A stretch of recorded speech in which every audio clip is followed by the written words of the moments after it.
পরে আমার প্রথম যাদের সাথে বাইরে যেখানে বসেছিলাম প্রথম কিন্তু আপনাদের সাথে আমরা মিটিং করেছিলাম। তো আমি এটা বলার উদ্দেশ্য হচ্ছে যে পূজাকে যে পরিমাণে গুরুত্ব দেওয়া হয়েছে, পূজা উদযাপনটা ছিল আমাদের প্রথম গুরুত্বপূর্ণ একটা অ্যাসাইনমেন্ট। এই টাঙ্গাইলের ঐতিহ্য রয়েছে। আমার ওই বক্তব্যে আমি বলেছিলাম যে সাম্প্রদায়িক সম্প্রীতির একটা নতুন উদাহরণ তৈরি করতে চাই টাঙ্গাইল থেকে। বাংলাদেশ যেন টাঙ্গাইলকে দেখে শিখে যে সাম্প্রদায়িক সম্প্রীতি কি জিনিস, আমাকে দেখে যেন আমরা যেন উদাহরণ হয়ে থাকি। আরো বলেছিলাম যে পথ দেখায় সে তাকে সবার চেয়েছে কি, টাঙ্গাইলকে এগিয়ে নিয়েই কিন্তু আমরা নতুন একটা দৃষ্টান্ত স্থাপন করতে চেয়েছিলাম। সেই লক্ষ্যে এই পুলিশ বাহিনীর পক্ষ থেকে আপনাদের নির্দেশনা অনুযায়ী যেসব বিষয়গুলো আমরা করেছি আপনারা ইতিমধ্যে দেখেছেন। আমি শুধু বলে সীমাবদ্ধ রাখতে চাই না, আমরা কতটা গিয়েছি আপনাদের কাছে, আপনাদের খোঁজ খবর নিয়েছি নিরাপত্তা রক্ষার্থে।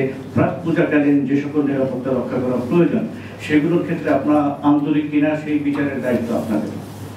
ইতিমধ্যে প্রেস ক্লাবের সম্মানিত সভাপতি মহোদয় বলেছেন যে আমাদের কর্মকাণ্ড সম্পর্কে, আমাদের যে কর্মকাণ্ডের অংশটা আপনাদের কাছে কতটুকু দৃশ্যমান আমার জানা নেই, কিন্তু এই যে সাংবাদিক যে কমিউনিটি রয়েছে আমাদের প্রতিনিয়ত আমরা কোথায় যাচ্ছি, কি করছি, পূজার জন্য আমাদের কি আয়োজন, কি আমাদের ব্যবস্থাপনা, আপনারা কিন্তু সার্বক্ষণিক খোঁজ খবর নিয়েছেন। এইবারকার আমাদের চ্যালেঞ্জ, আমাদের প্রত্যাশা, আমাদের প্রত্যয়, আমরা শান্তিপূর্ণ সহাবস্থানের ভিত্তিতে চমৎকার পরিবেশে, আনন্দঘন পরিবেশে এক অসাম্প্রদায়িক বাংলাদেশ গঠনের প্রত্যয়, আনন্দঘন পরিবেশে সুন্দরভাবে পুজো উদযাপন করবো। এখানে ধর্ম বর্ণ সব বিভেদ ভুলে আমরা সবাই আনন্দ করবো, এটি হচ্ছে আমাদের মূল লক্ষ্য। এর মধ্যেও কিছু লোক সমাজে কিছু দুষ্ট তথ্য থাকে, কিছু খারাপ লোক থাকে। আপনাদের প্রতি যেটা থাকবে, আমরা যেসব জায়গায় হাইলি অ্যাটেনশন দিই, যেমন সদরের মির্জাপুর, এই জায়গার ঝুঁকি এক ধরনের। আপনারা ওইসব পুজো যারা উদযাপন করে, যারা অনেক দূরবর্তী জায়গায় রয়েছে, রিমোট এলাকায় যেখানে হয়তো লোক সমাগম এত না, এই জায়গাগুলোতে বিশেষ নিরাপত্তার জন্য আপনাদের পক্ষ থেকেও আপনারা তাদেরকে বলবেন যাতে ওই জায়গায় বিশেষ নিরাপত্তা নেওয়া হয় এবং ন্যূনতম যেন গুরুত্বের ঘাটতি না ঘটে। আমরা কোনো জায়গায় আমরা আবার বলছি পুনশ্চ কোনো জায়গায় কোনো ধরনের ব্যত্যয় আমরা প্রত্যাশা করি না এবং আমরা গ্রহণ করবো না। ইতিমধ্যে ছোট ছোট দুটি ঘটনা ঘটেছে, আপনারা জানেন।